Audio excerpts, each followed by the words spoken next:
siyang nag-iisa sa lahat ng lalaking palabaisan at isang hirang ama, pinapagulala, nag-aalaga at pumitutok sa matinang si Maria.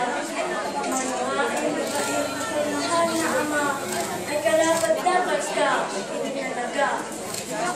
Ikalabinsyam Marso, kapistahan mo. Mga taong sa ngayon ay sadyang abala. Lahat ng pagod at hirap ay hindi iniinda dahil sa kapistahan mo, aming mahal na ama.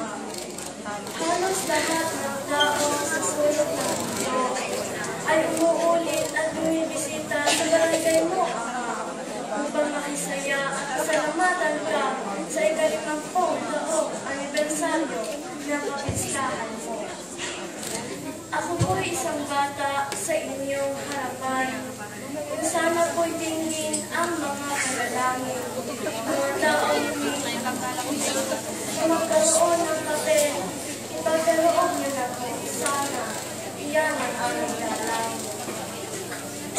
Isang malaking pasasalamat sa inyong sasambitin sa patuloy na pagbabago na ang makuligid sa pagkakaroon ng papel at naipagkaloob na rin walang hanggang pasasalamat sa Jose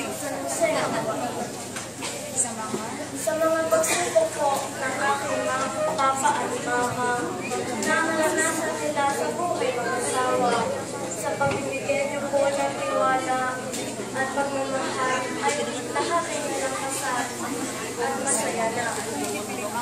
Mga lolo at lola ko, inadalangin ko rin. Mga tiyuhin, tiyahin at lahat-lahat sa akin.